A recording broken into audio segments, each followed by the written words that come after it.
kung sakali ho na tatanungin niyo ako, Mark, pabor ka ba na bumalik ang ICC sa Pilipinas? Pabor ho ako. Okay ho sa akin, mga kababayan. Kumbaga, eto mas papabor to sa mga DDS. Kung babalik ang ICC sa Pilipinas at magjo-join force ulit, no? Mga kababayan, pabor ito sa mga DDS. Posible, baka sabihin, total naman join force na ulit ang Pilipinas at ang ICC. O sige, pauwiin na si dating Pangulong Duterte. Isa bang papabor sa inyo? Kapag kayong hindi nyo mapatanggal si Pangulong Bongbong Marcos dahil talagang tayo hindi na natin maipatanggal. Kunyari lang. Malabo naman mangyari. Kunyari si Pangulong Bongbong Marcos ay nagwalangya. No, kagaya ni Duterte.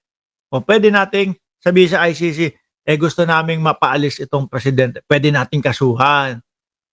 No? Kasi babalanse sa atin yan para doon sa mga lalabi sa kanilang mga kapangyarihan, mga bossing. 'Di ba? O ngayon, eto na tayo. Mabigat pabigat ng pabigat mga kababayan. Dumako tayo kay BP Sara, mga bossing. Controversial na mga magnetic lifter na ginamit sa pag-smuggle ng Rasko Pakinggan nyo mga kababayan.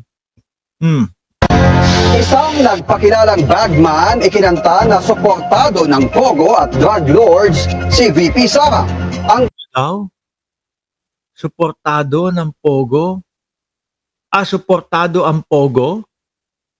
Mga bossing, sandali lang, may hahanapin ako na May hinahanap ako na topic Sandali Saan ba yan? Wait lang. Hindi. Eto, hindi ko na-download kasi ito. Ayan. Game! Suportado ang Pogo! Ano daw? Press. Ayan. Game. isang nagpakilalang bagman ikinanta na suportado ng Pogo at drug lords si VP Sara. Ang controversial na mga magnetic lifter Suportado ng Pogo at mga nagpapakalat ng ipinagbabawal sa gamot sa Pilipinas na ginamit sa pag-smuggle ng shabu na nagkakahalaga ng bilyones, itinuro sa mister ng pangalawang Pangulo. Narito ang ating exclusive kay Manscapio. update. Hawak ngayon ng Abante at Billionaire News Channel ang kopya ng 5 pahinang notaryadong sinumpaang salaysay ng isang Ramil Lagunoy Madriaga. Ayan na, mga bossing. Yung Madriaga mga kababayan, kung di ako nagkakamali, eto, no? I-share ko muna sa inyo. Ayan yung Madriaga. Kadikit talaga ng Vice Presidente. Ayan, mga bossing. Ngayon, at least, kumbaga, pinakita lang natin yung picture nilang dalawa ng Vice Presidente. No? Kaya kung yung mga nagsasabi, sino ba yung si Madriaga na? Sino ba yan? Ano naman kaugnayan niya sa Vice Presidente, etc. Hindi nagtatago si Bato. Nasa ospital po siya. Nabulunan sa sobrang atras ng sabi ni Noel Tan. Tuloy natin ito. Kung matunto ng abogado ni Madriaga na una lang binanggit na naging abogado rin siya ni Kerwin Espinosa. Sa eksklusibong panayam, sinabi ni Attorney Raymond Palad na nag-reach out sa kanya si Madriaga matapos makaramdam ng pangamba kasunod ng ilang beses na umanong pagbisita sa kanya ng mga taong konektado kay Vice President Sara Duterte. Lately kasi may mga dumadalaw sa kanya doon na sinasabi niya na tao or identified kay BP Sara.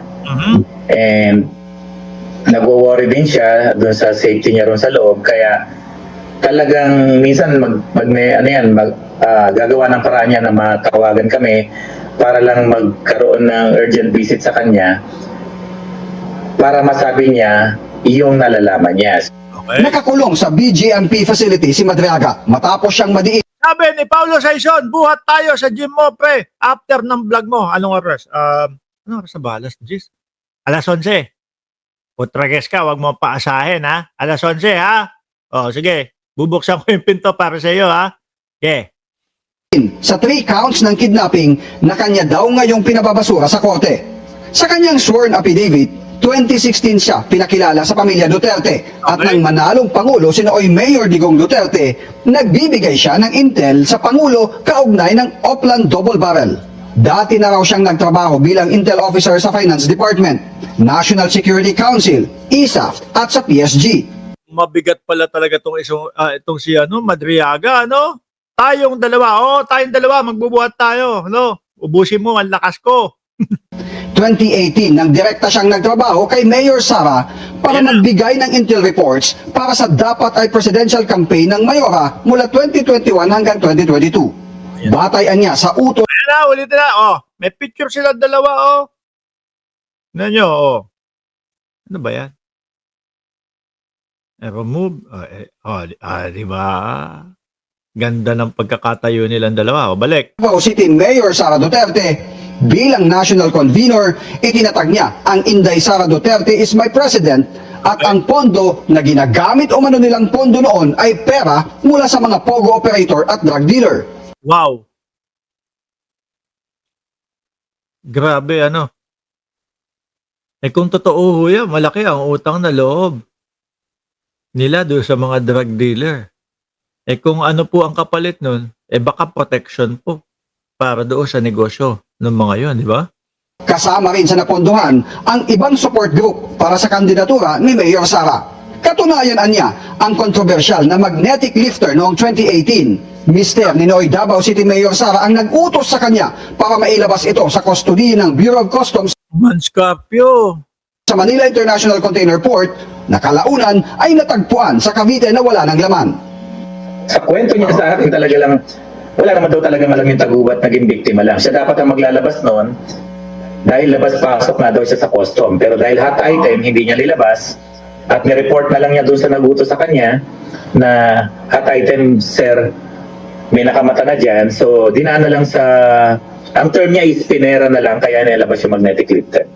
Nang manalo si Sara bilang Vice President, inatasan daw siyang Galing ng bilyonaryo, ano ho, mga kababayan? Pati yung kay Sam Versosa, talagang hinalughog nila, sinaliksik nila, inimbestigahan talaga nila lahat-lahat, no?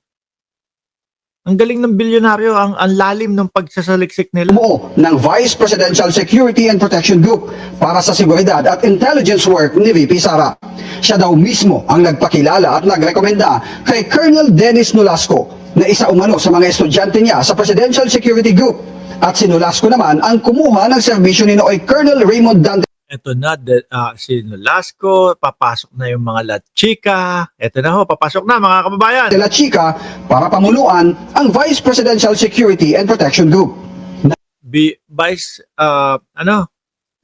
President Protection Group. Naging katrabaho niya umano sila Nolasco at La Chica para mag-transport ng malalaking halaga ng pera sa iba't ibang tao. Batay na rin umano sa utos ni VP Sara. Okay. So pagkakuha ng pera nila Chica, ibibigay doon sa mga iba't ibang tao, ganun ba?